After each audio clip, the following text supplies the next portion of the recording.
এই জন্য পৃথিবীতে অনেক কাজ আছে। আল্লাহ এটাও বলতে পারতেন যে আপনি জায়নামাজ, টুপি, মেয়াশকের একটা দোকান দেন, তাতেও তো সংসার চলতো, অসুবিধা তো নেই। কিন্তু দাউদ আলাইহিসসালামকে আল্লাহ জায়নামাজ, টুপি, মেশক বেচতে বলেন নাই। কি বলছেন?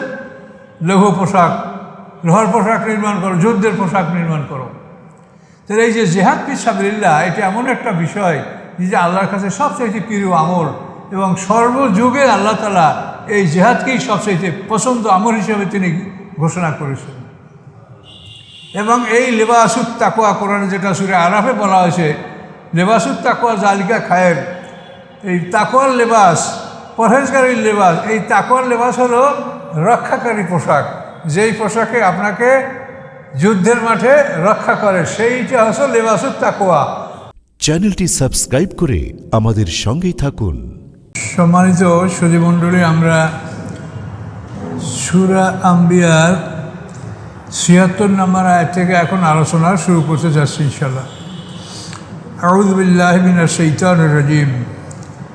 বিসমিল্লাহির রহমানির রহিম। ওয়া নুহান মানে ও আরসালনা ইলা নুহান। তো আল্লাহ বলছেন যে আমি নূহ আলাইহিস সালামকে পাঠিয়েছি তার জাতির নিকটে। এই যে নাদা মেম কবল, ইতিপূর্বে যখন তিনি আমাকে ডাক দিয়েছিলেন, ফাস্তাজাবনা লাহু, আমি তার ডাকে সাড়া দিয়েছিলাম। ফানাজ্জাইনাহু, এবং তাকে আমি মুক্তি দিয়েছিলাম। ওয়াহলাহু, এবং তার পরিবার পরিজনকেও মুক্তি দিয়েছিলাম। মিনাল কালবেল আযীম, মহা বিপদ হতে, বড় বিপদ হতে। এই সূরাটার নাম হচ্ছে আম্বিয়া। এই সূরা 18 জন পয়গম্বরের নাম আসছে।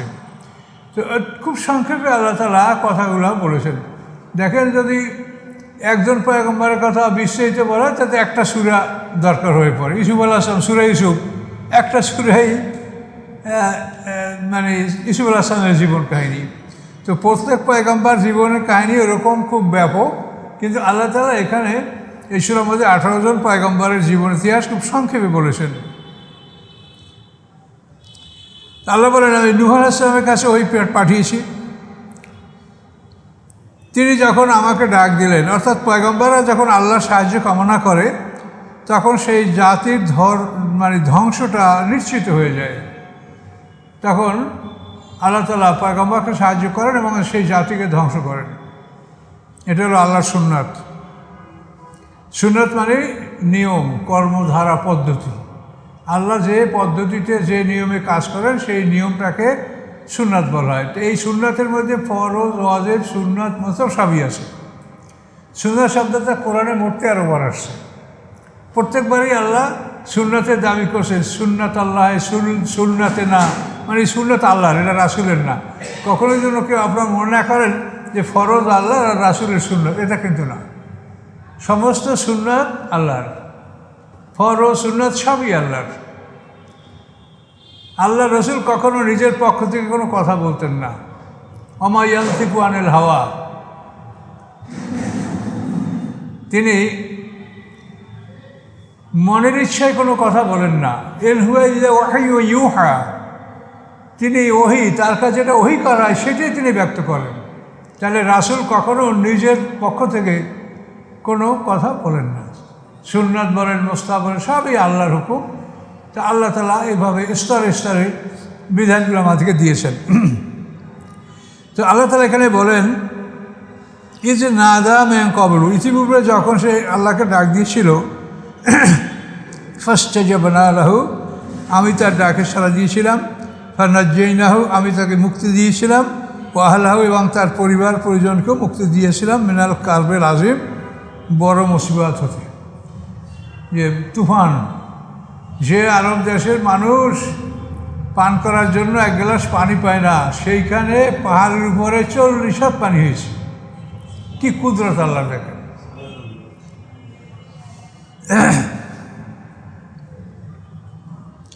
নাসারনাহু মিনাল কওমিল্লাযিনা কাযযাবু বিআয়াতিনা, আমি সাহায্য করেছি তাকে মিনাল কওমিল্লাযিনা, ওই জাতির থেকে, ওই জাতি হতে, কাযযাবু বিআয়াতিনা, যারা আমার আয়াতগুলোকে মিথ্যা সাব্যস্ত করেছে। ইন্নাহুম কানু কওমান সূ, নিশ্চয়ই তারা ছিল একটা নিকৃষ্ট জাতি, ফাগরাকনাহুম আজমাইন, আমি তাদের সবাইকে ডুবিয়ে দিয়েছি। নূহ আলাইহিস সালামের জাতি সব ডুবে মারা গেছে, শুধু নৌকায় 82টি পরিবার নৌকার মধ্যে উঠেছিল, এরা ছাড়া সবই ডুবে মারা গেছে।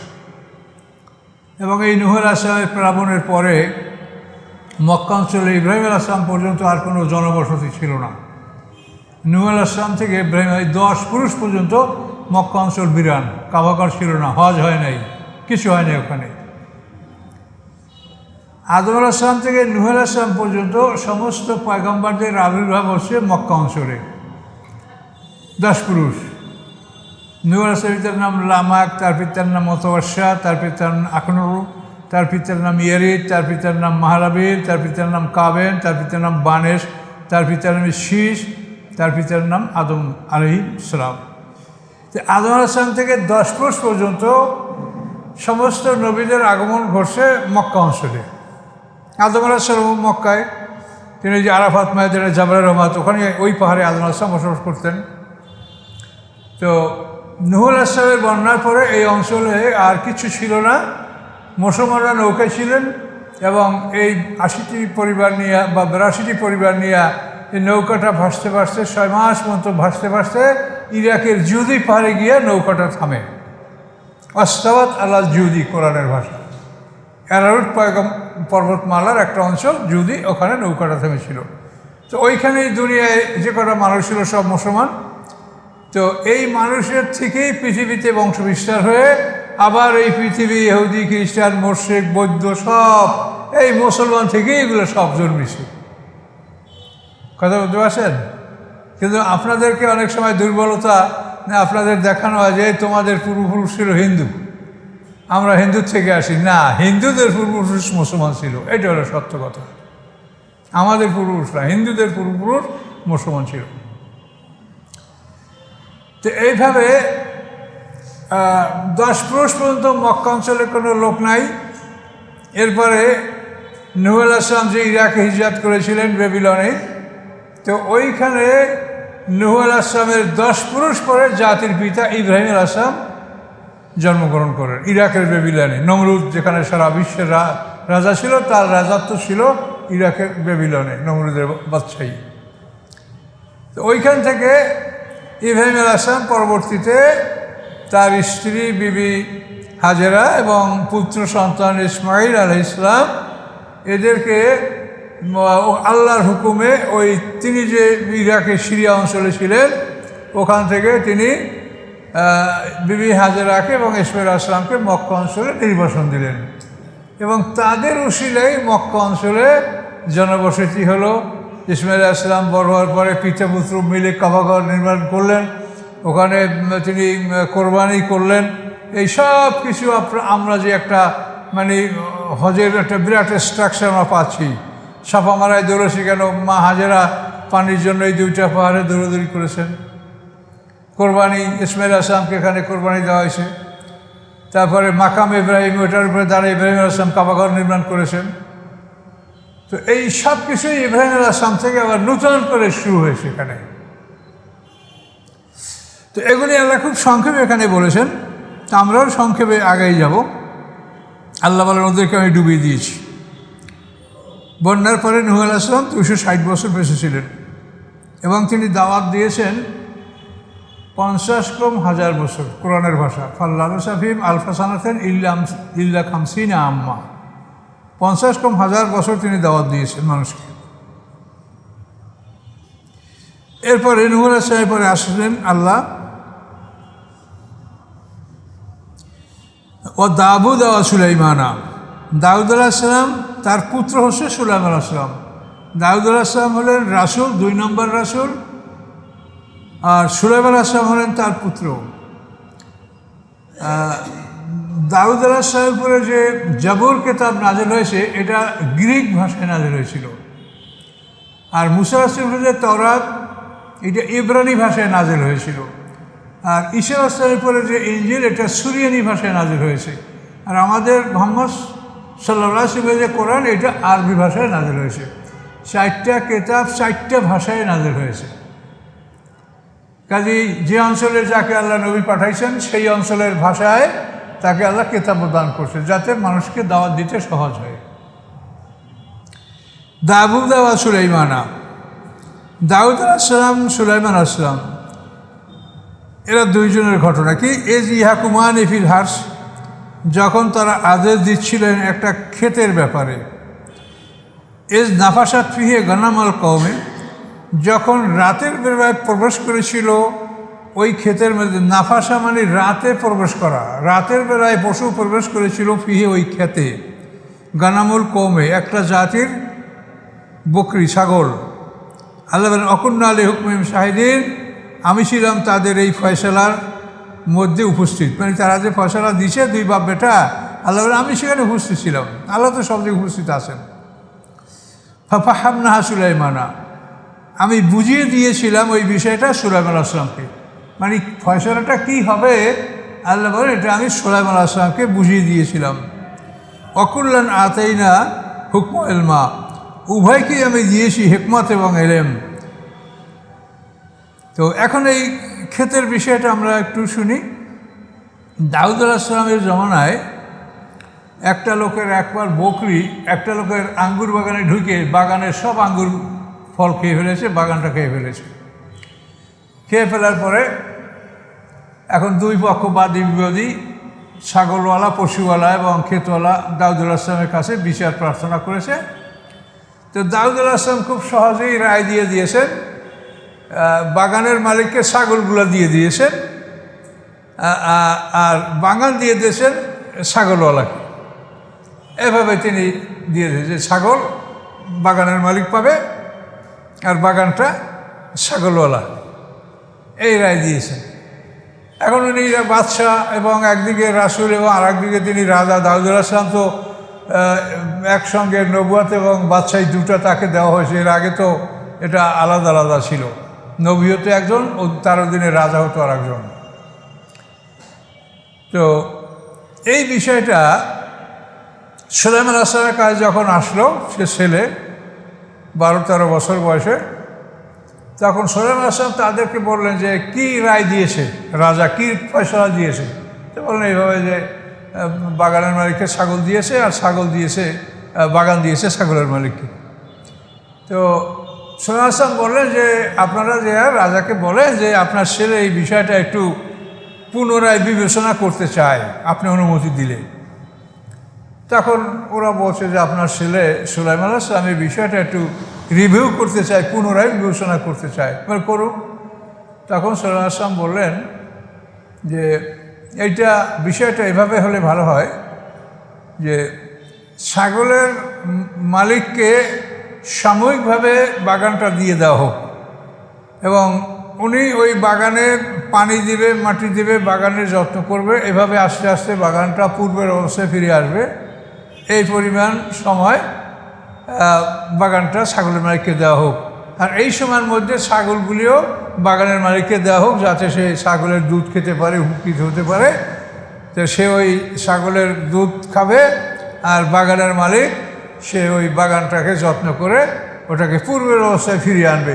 যখন ওই বাগানটা পূর্বের অবস্থায় ফিরিয়ে আনবে তখন ওই বাগানের মালিককে বাগান দিয়ে দেওয়া হোক, ছাগলের মালিককে ছাগল দিয়ে দেওয়া হোক। খুব সুন্দর ফয়সালা।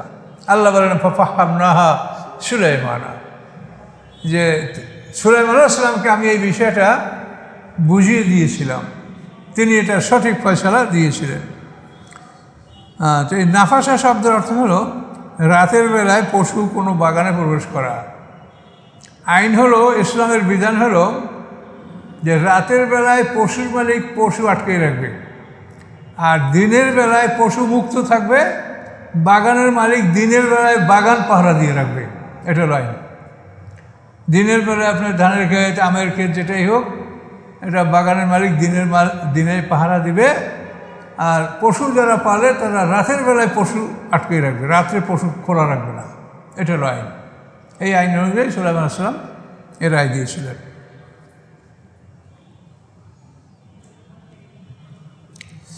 আল্লাহ বলেন অকুল্লান আতাইনা হুকম ইলমা, উভয়কে আমি দিয়েছিলাম হেকমত এবং এলেম। হেকমত হলো প্রজ্ঞা আর এলেম হলো সাধারণ জ্ঞান। সাক্ষারনামা দাউদ আল জিবালা, অনুগত করে দিয়েছিলাম দাউদ আলাইহিসসালাম এর সাথে পাহাড়কে অনুগত করে দেওয়ার অর্থ হলো কি, সামনে দেখেন ইউসাব্বিহ না, পাহাড় তার সাথে তসবিহ পাঠ করত। দাউদ আলাইহিসসালাম যখন জিকির করতেন তখন পাহাড়ের থেকেই তার জিকিরের প্রতিধ্বনি হতো, পাহাড়ও জিকির করত তার সাথে। অত্যাইরা এবং পাখিরা সব সমবেত হয়েছে। দাউদ আলাইহিসসালাম জিকির শুরু করলে তখন সমস্ত পাখিরা চারপাশে সবাই এসে বসে যেত, অত্যাইরা। তো পাহাড় এবং পাথরের কঙ্করগুলি জিকির করত এবং পাখিগুলি অকুন্না ফাইলিন, আল্লাহ বলেন আমি ছিলাম এর কর্তা, এই কাজের কর্তা আমি, এটা আমি করেছি, আমি তাদেরকে এই নিয়ামত দান করেছি। অকুন্না ফাইলিন ও আল্লামনাউ সুনাতা লাবুসিল্লাকুম, শিখিয়েছি আমি তাকে লৌহ পোশাক, লাবুস মানে পোশাক, সোনা মানে লৌহ বর্ম, তো দুটা মিলে লৌহ বর্ম। আমি শিখিয়ে দিয়েছি তাকে লৌহ বর্ম নির্মাণ করা তোমাদের জন্য, লিতুহসিনাকুম মিন বাসিকুম, যাতে রক্ষা করে এই পোশাক তোমাদেরকে তোমাদের যুদ্ধের মাঠে। ফাহাল আনতুম শাকিরুন, তোমরা কি কৃতজ্ঞতা জ্ঞাপন করবে? আলহামদুলিল্লাহ, আমরা করব। তো দাউদ আলাইহিস সালাম উনি লৌহ বর্ম নির্মাণ করেছেন। এটার ইতিহাস হলো, দাউদ আলাইহিস সালাম ছদ্মবেশে বাজারে শহরে যাইতেন, যে মানুষকে জিজ্ঞাসা করতেন আপনাদের রাজা এই দাউদ কেমন রাজা, কীরকম দেশ পরিচালনা করে, ন্যায় বিচার করে না অন্যায় করে, কোথায় কী? তো সবাই বলতো ভালো, খুব ভালো রাজা উনি, ওনার কাজকর্ম বিচার সব সুন্দর। তো একদিনে আল্লাহ তাআলা ছদ্মবেশে ফেরেশতা পাঠাই দিয়েছেন ওই বাজারে মানুষের বেশে। দাউদ আজকে ওই ফেরেশতাকে জিজ্ঞাসা করে যে আপনাদের রাজা কেমন, কীরকম রাজ্য পরিচালনা করে? হ্যাঁ ভালোই, তো একটু অসুবিধা আছে। তখন দাউদ আলাইহিস সালাম আটকে উঠলেন যে আমাকে তো কেউ মন্দ বলে নাই বা খারাপ আছে কিছুটা বলে নাই, তো বলেন কি? তখন বললেন যে দাউদ আলাইহিস সালাম রাষ্ট্র পরিচালনা করার জন্য রাষ্ট্রীয় তহবিল হতে ভাতা গ্রহণ করে। তো এইটা যদি উনি রাষ্ট্রীয় তহবিল থেকে না গ্রহণ করে এটা ভালো হইতো, এবং এর পরিবর্তে তিনি একটা কাজ করবে, এই কাজের বিনিময়ে যা আয় হবে তার দ্বারা সংসার পরিচালনা করবে এবং রাষ্ট্রীয় তহবিল থেকে কিছু নিবে না। এইটা যদি হয় তাহলে এটা তার জন্য খুব ভালো। দাউদ আলাইহিস সালাম চিন্তা করলেন, তা আসলেই তো ঠিক, আমি রাষ্ট্রীয় তহবিল থেকে কেন নিব? আল্লাহর কাছে দোয়া করলেন যে আল্লাহ আমাকে এমন একটা কাজ শিক্ষা দেন যেই কাজের মাধ্যমে আমি আমার সংসার পরিচালনা করতে পারি। এই দোয়া করার পরে আল্লাহ তাআলা তার দোয়া কবুল করলেন এবং বললেন ও আলান্না লাহুল হাদিদ, সেটা অন্য সূরায় আছে। আল্লাহ বলেন আমি তার জন্য লোহাকে নরম করে দিলাম। লোহা সে যে কোনো অবস্থায় ধরলে যেভাবে চাই সে কাদা মাটি যেভাবে ইচ্ছা করি সেভাবে তাকে বানাতে পারি, ওইভাবে আল্লাহ বলেন ও আলান্না লাহুল হাদিদ, আমি তার জন্য লোহা নরম করে দিলাম। এবং এখানে ও আল্লামনা সুনাতা লাবুসিল্লাকুম, আমি শিখালাম তাকে লৌহবর্ম নির্মাণ তোমাদের জন্য। কেন? যে তুহসিনাকুম মিন বাসিকুম, যাতে রক্ষা করতে পারে এই লৌহবর্ম তোমাদেরকে যুদ্ধের আঘাত থেকে, প্রচণ্ডতা থেকে। ফাহাল আনতুম শাকিরুন, তোমরা কি শুকরগুজার হবে না? আমরা হব, আলহামদুলিল্লাহ, আমরা আল্লাহ শুকর করছি। তো এখন এই যে লৌহবর্ম, দেখেন অনেকগুলো শিক্ষা এখানে আমার আছে। যে দাউদ আলাইহিস সালাম চেয়েছে একটা কাজ, যেই কাজের মাধ্যমে তার সংসার পরিচালনা করা হবে। এই জন্য পৃথিবীতে অনেক কাজ আছে। আল্লাহ এটাও বলতে পারতেন যে আপনি জায়নামাজ, টুপি, মেশকের একটা দোকান দেন, তাতেও তো সংসার চলতো, অসুবিধা তো নেই। কিন্তু দাউদ আলাইহিস সালামকে আল্লাহ জায়নামাজ, টুপি, মেশক বেচতে বলেন নাই। কী বলছেন? লৌহ পোশাক, লোহার পোশাক নির্মাণ করো, যুদ্ধের পোশাক নির্মাণ করো। তাহলে এই যে জিহাদ ফি সাবিলিল্লাহ, এটা এমন একটা বিষয় যে আল্লাহর কাছে সবচাইতে প্রিয় আমল, এবং সর্বযুগে আল্লাহ তাআলা এই জিহাদকেই সবচাইতে পছন্দ আমল হিসেবে তিনি ঘোষণা করেছেন। এবং এই লেবাসুত তাকওয়া, কোরআনে যেটা সূরা আরাফে বলা হয়েছে, লেবাসুত তাকওয়া জালিকা খায়ের, এই তাকওয়ার লেবাস, পরহেজগারির লেবাস। এই তাকওয়ার লেবাস হলো রক্ষাকারী পোশাক, যেই পোশাকে আপনাকে যুদ্ধের মাঠে রক্ষা করে, সেইটা হচ্ছে লেবাসুত তাকওয়া।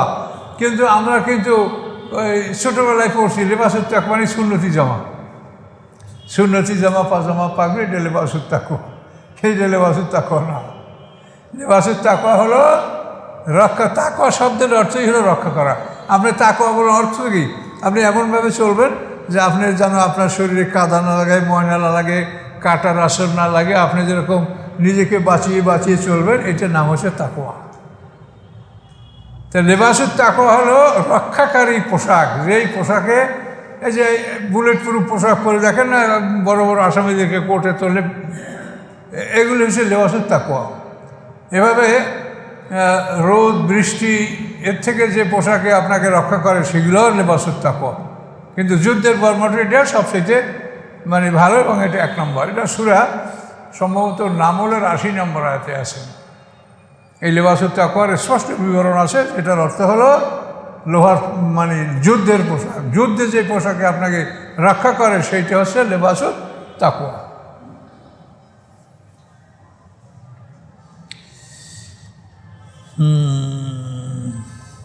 তো এ গেল দাউদ আলাইহিস সালামের কথা।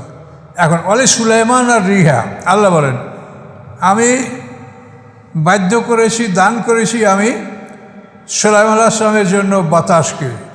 সুলাইমান আলাইহিস সালাম আল্লাহ হাওয়াকে তার অনুগত করে দিয়েছেন।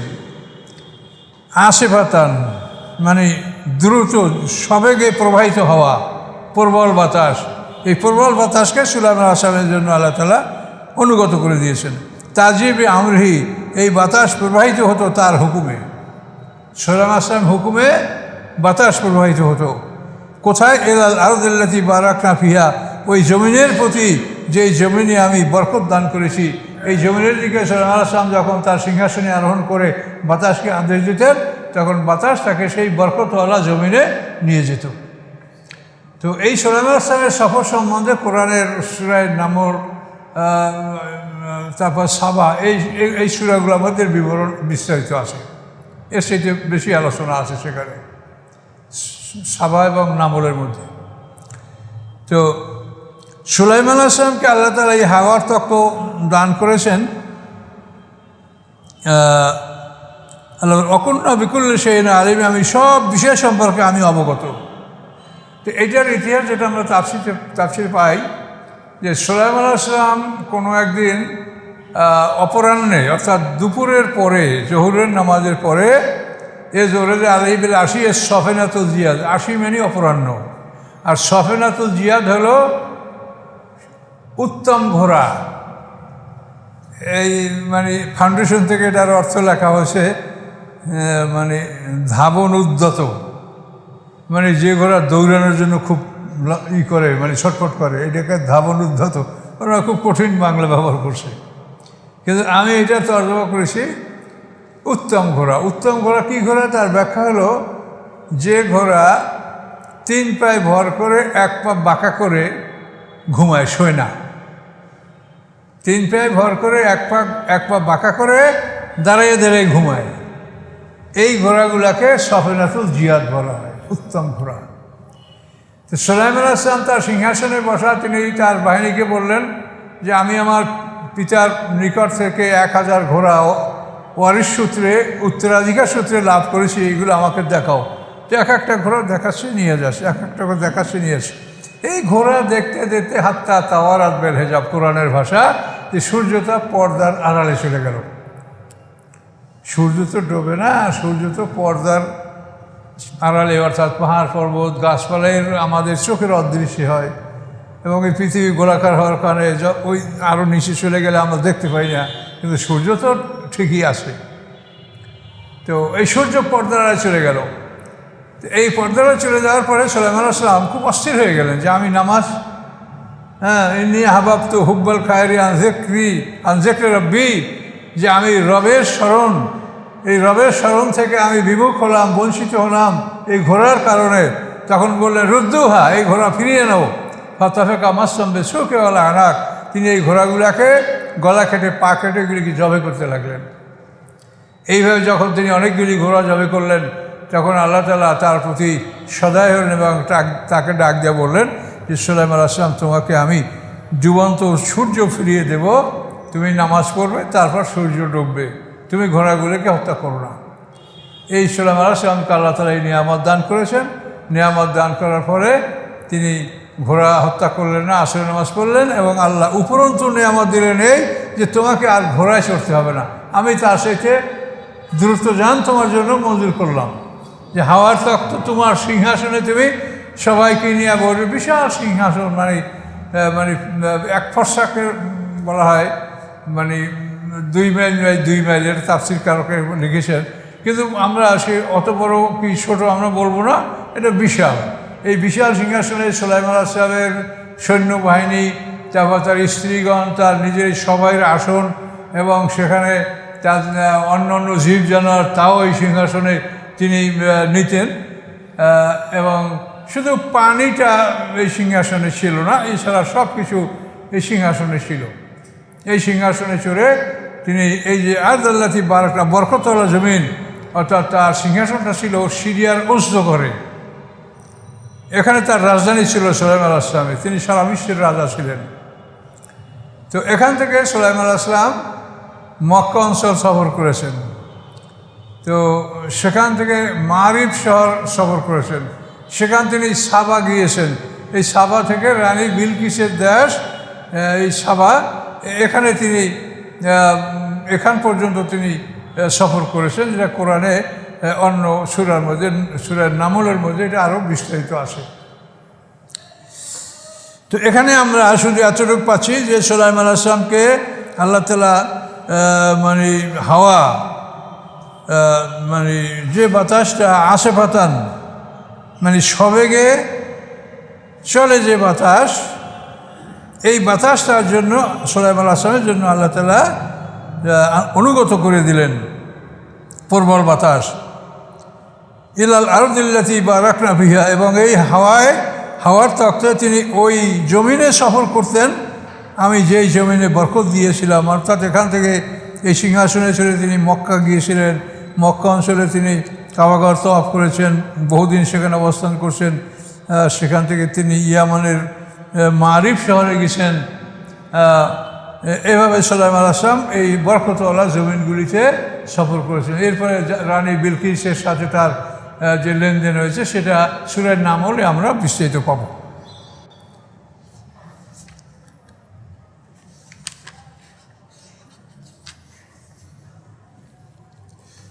আচ্ছা, সুলাইমান আলাইহিস সালামকে আরও কি নিয়ামত দেওয়া হয়েছে সেটা এখন দেখেন।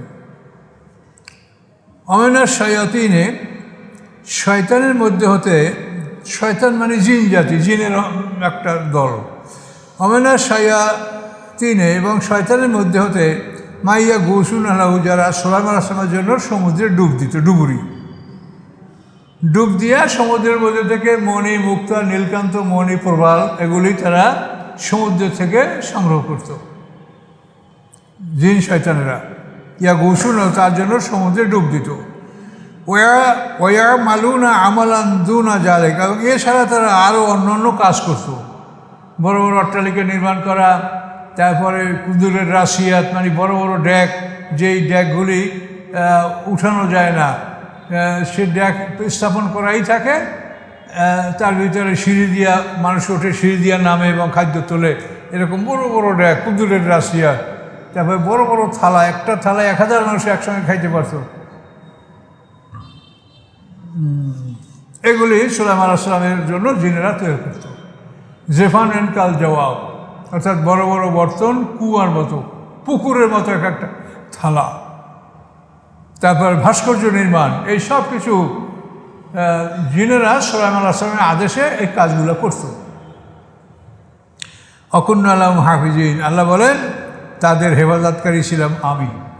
এই জিনেরা কাজ করবে, কাজ করার পরে যদি বেয়াদবি করে, কোনো ক্ষতি করে, তো বলে আল্লাহ আমি হেফাজতকারী, তারা ক্ষতি করতে পারবে না সুলাইমান আলাইহিস সালামের। অকুন্না লাহুম হাফিজিন। এভাবে সুলাইমান আলাইহিস সালামের ব্যাপার এতটুকু আল্লাহ শেষ করছেন। ও আইয়ুব, এরপরে আইয়ুব আলাইহিস সালামের কথা বললেন। তো আইয়ুব আলাইহিস সালামের বংশ পরিচয় হচ্ছে আইয়ুব ইবনে মুস ইবনে রাজাহ বিন আয়েস, আর এই আয়েজ আর ইয়াকুব হলো এরা 2 ভাই।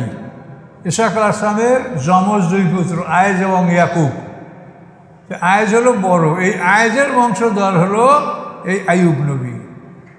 আইয়ুবের পিতার নাম মুস, তার পিতার নাম রাজা, তার পিতার নাম হলো আয়েজ। এই আয়েজের পিতা হলো ইসহাক আলাইসাল্লাম। ইসহাক পিতা হলো ইব্রাহিম আলাইসাল্লাম, ওই বংশেরই লোকেরা। তো এই আইয়ুব আলাইসাল্লাম এই যে নাদা রব্বাহু, তিনি যখন ডাকলেন তার রবকে, কী বলে ডাকলেন? আন্নি মাসিনিয়া দুর্র, আমাকে রোগ ব্যাধি আক্রমণ করেছে, ওয়ান্তা আরহামুর রাহিমিন, তিনি আল্লাহকে তিনি বললেন যে আপনি সমস্ত দয়ালুদের সবচেয়ে বড় দয়ালু। আইয়ুব আলাইসাল্লাম এই বলে আল্লাহকে ডাক দিলেন। তার এমন কুষ্ঠরোগ হয়েছিল যার জন্য সমাজের লোক তাকে বর্জন করেছিল, তাকে ভাগারে ফেলে রেখেছিল, এবং রহিমা বিবি তার জন্য খাদ্য সংগ্রহ করত। এটা আমরা আরও বিস্তারিত অন্য জায়গায় পাবো, এখানে আল্লাহ সংক্ষেপে বলেছেন। ফাস্তাজাবনা লাহু, আল্লাহ বলেন আমি তার ডাকে সাড়া দিলাম। ফাকাশাফনা মা বিবিন দূর, আমি দূর করে দিলাম তার যে রোগ ব্যাধি ছিল, এটা আমি ভালো করে দিলাম। ও আতাইনা আহলাহু, এবং দান করলাম আমি তার পরিবার পরিজনকে, তার পরিবার পরিজন যে হারিয়েছিল আমি সেই তার পরিবার পরিজনকে দান করলাম। এবং ও মিসলাহুম মাহুম, আগে যা ছিল তার সমপরিমাণ আরও দান করলাম, দেখুন। তো এখানে যারা মারা গেছে তাদেরকে কি ফিরিয়ে দিয়েছেন? তো তাফসীরকাররা বলেন না, তাদেরকে না, বরং রহিমা বিবি তার সাথে ছিলেন, এবং এরপরে তিনি হয়তো অন্য বিবাহ করেছেন, এবং অন্য বিবিদেরকে নিয়ে মোটামুটি পূর্বের সংখ্যা, তারপরে আরও দ্বিগুণ সংখ্যক আল্লাহ তাআলা আওলাদ পর্যন্ত দুনিয়াতেই তাকে দিয়েছিলেন আইয়ুব আলাইহিস সালামকে। এটা অন্য জায়গায় আপনি বিস্তারিত আমরা পাবো যে আল্লাহ তাআলা বললেন যে তুমি তোমার পা দ্বারা আঘাত করো মাটিতে, তো পায়ের আঘাতে দেখবা পানি প্রবাহিত হবে, গরম পানির ঝর্ণা প্রবাহিত হবে, সেই পানি দ্বারা তুমি গোসল করলে তোমার শরীরের বাহ্যিক সমস্ত রোগ ভালো হয়ে যাবে। এরপরে দ্বিতীয়বার একটু সরে একটু জায়গা পাল্টে আবার তুমি মাটিতে আঘাত করো, ঠান্ডা পানির ঝর্ণা বের হবে, এবং সেই ঝর্ণার পানি দ্বারা সেই পানি তুমি পান করবে, ফলে তোমার দেহের ভিতরের সমস্ত রোগ ভালো হয়ে যাবে। এইভাবে আইয়ুব আলাইহিস সালাম সম্পূর্ণ সুস্থ হয়ে গিয়েছিলেন। তার রোগ যে কতদিন ছিল সেটা তাফসীরকাররা বিভিন্ন বলেন, কিন্তু খুব বেশি দিন যে ছিল তা না, কারণ নবী রাসূলদেরকে আল্লাহ পরীক্ষা করেন, শাস্তি দেন না। কাজেই এই রোগ ব্যাধিটা তার খুব বেশি দিন ছিল না, এটা আমরা বলতে পারবো, কিন্তু এটার জন্য যে সময়, এটা বলা খুবই মুশকিল। সময় কেউ বসে 40 বছর, কেউ বসে 18 বছর, কেউ বসে 15, এইভাবে, কিন্তু আমরা মনে করি এটা তার চেয়েও কম। তাকে সামান্য কিছু দিনের জন্য আল্লাহ পরীক্ষামূলকভাবে, সে তো আর অপরাধ কিছু করে নাই, এটা পরীক্ষা তাকে করা হয়েছে। কাজে এই পরীক্ষার জন্য তাকে যে খুব দীর্ঘদিন কষ্ট দেওয়া হয়েছে এটা আমরা মনে করি না। তবে এই পরীক্ষায় তার সন্তান, পরিবার পরিজন যে হারিয়ে গেছিল রহিমা বিবি, এটা সত্যিটা কোরআন দ্বারা প্রমাণ পাওয়া যায়। রাহমাতান মিননা ওয়া যিকরা লিল আবিদিন, আল্লাহ বলেন এটা আমার পক্ষ থেকে রহমত এবং ইবাদতকারীদের জন্য এটা একটা উপদেশ।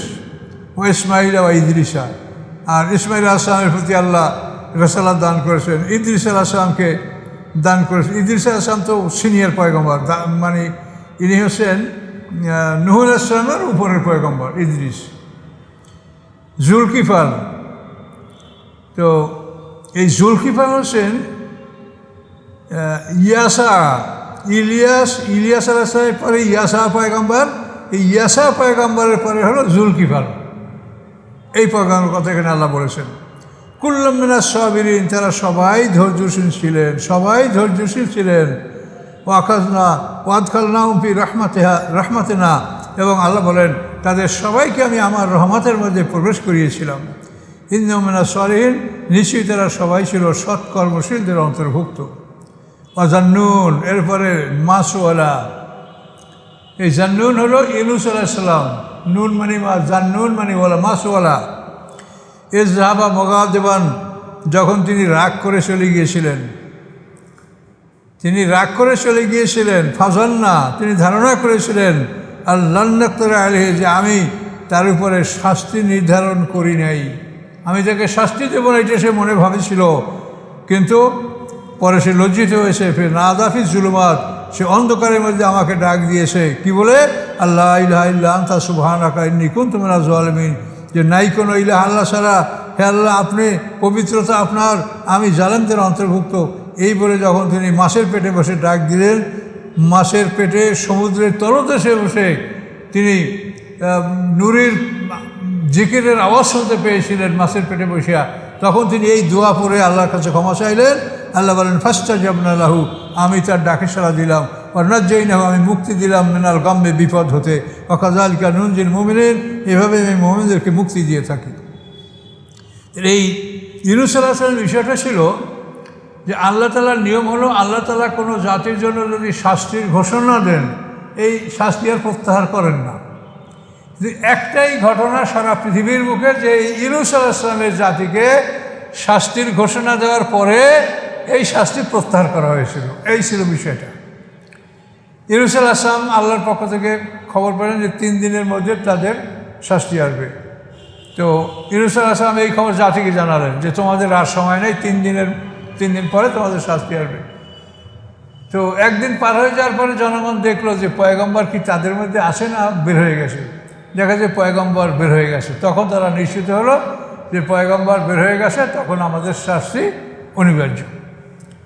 তো এইটা তারা বুঝতে পেরে এমনভাবে আল্লাহর কাছে তওবা করলো যে একটা মানে দৃষ্টান্তমূলক তওবা, এরকম তওবার নজির পৃথিবীতে আপনি পাবেন না। মা এবং শিশু এদেরকে পৃথক জায়গায় রাখলো। এখন মা কাঁদছে এখানে আর শিশু কাঁদছে ওদিকে। গরু পশুগুলি, বড় মা গরুগুলি এক জায়গায় আর বাচ্চা গরুগুলি আর এক জায়গায় পৃথক করে রেখেছে। এখন এরা সবাই ওভাবে চিৎকার করে করে কাঁদছে।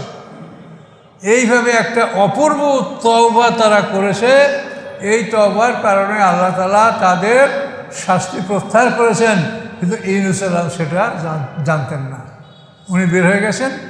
বের হয়ে যাওয়ার পরে যখন পরের দিন তাকে দেখলেন যে শাস্তি আসে নাই, তখন উনি ঘাবড়ে গেলেন যে শাস্তি আসে নাই, তাহলে আমাকে আমার জাতি মিথ্যাবাদী মনে করবে, আমাকে মেরে ফেলবে। এই ভয়তে উনি পলায়ন করলেন। কিন্তু আল্লাহর বিধান হচ্ছে যে তুমি অপেক্ষা করো, তুমি শোনো, তুমি আমার আদেশের অপেক্ষা করো। তুমি আমার আদেশের অপেক্ষা না করেই তুমি চলে গেলে কেন? এইটা ছিল তার অপরাধ। এই জন্য আল্লাহ বলছেন যে আমি তাকে শাস্তি দিব না বলে সে ধারণা করেছিল। সে পালাতে গিয়া পালাতে পারে নাই। সে ভরা নৌকায় উঠছিল, সেখানে লটারি এর সম্মুখীন হলো। তিনি দোষী সাব্যস্ত হলেন। 3বার লটারি করা হয়েছে, 3বার তিনি দোষী সাব্যস্ত হয়েছেন। অথবা তিনি নিজেই নদীতে ঝাঁপ দিয়েছেন যে আমি অপরাধী, এবং সাথে সাথে একটি বড় মাছ তাকে গিলে ফেলেছিল। এই মাছের পেটে তিনি এই ডাক দিয়েছিলেন, ফানাদা ফিজ জুলুমাত আল্লা ইলাহা ইল্লা আনতা সুবহানাকা ইন্নী কুনতু মিনাজ জালিমিন ফাস্তাজাবনা লাহু। আল্লাহ বলেন আমি তার ডাকে সাড়া দিয়েছি। ওয়ানাজ্জাইনাহু মিনাল গাম্মে, আমি তাকে মানে বিপদ থেকে মুক্তি দিয়েছি। কাযালিকা নুনজিল মুমিনিন, এভাবে আমি মুমিনদেরকে মুক্তি দিয়ে থাকি। এরপরে জাকারিয়া আলাইহিস সালাম, এই যে নাদা রাব্বাহু, যখন তিনি তার রবকে ডাক দিলেন, রব্বি লা তাযারনি ফারদা, হে আল্লাহ আমাকে আপনি একাকী রাখবেন না। মানে ওর ছেলে ছিল না, পুত্র সন্তান ছিল না। ওয়া আনতা খায়রুল ওয়ারিসিন, আপনি উত্তম উত্তরাধিকারী দানকারী, কাজে আমাকে উত্তরাধিকারী দান করেন। আল্লাহ বলেন ফাস্তাজাবনা লাহু, আমি তার ডাকে সাড়া দিলাম। ওয়াহাবনা লাহু ইয়াহইয়া, এবং জাকারিয়া আলাইহিস সালামকে আমি ইয়াহইয়া নামক পয়গম্বর দান করলাম। ওয়াসলাহনা লাহু যাওজাহু, এবং তার স্ত্রীকে আমি সংশোধন করলাম। 99 বছর বয়সে তার স্ত্রী গর্ভবতী হয়েছে। এটা আল্লাহ সংশোধন করেছে বলেই হয়েছে, তার এটা অসম্ভব ব্যাপার ছিল। ইন্নাহুম কানু ইউসারিউনা ফিল খায়রাত, তারা সবসময় কল্যাণকর কাজে অগ্রসর হতো।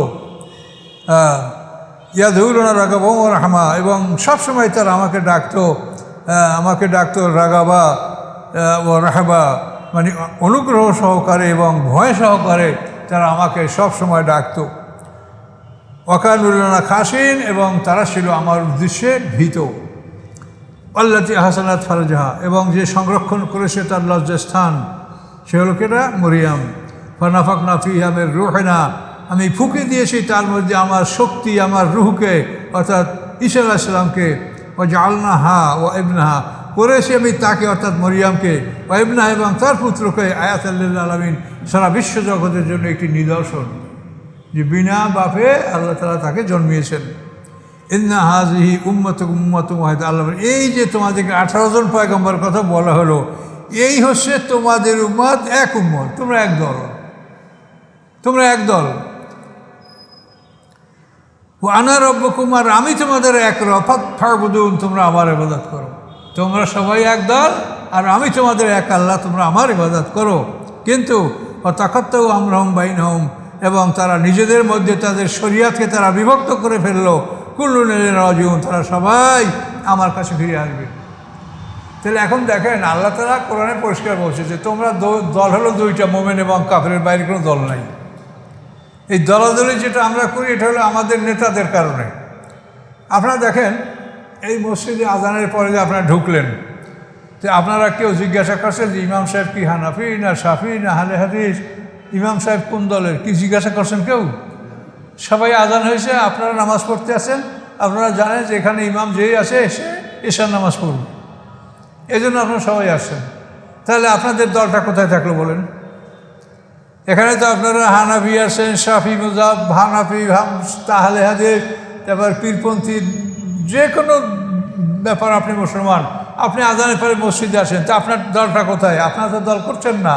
এই দল করে কারা? নেতা। আপনার নেতা আসলে তখন ওই নেতা ছাড়া আপনি কিছু বোঝেন না।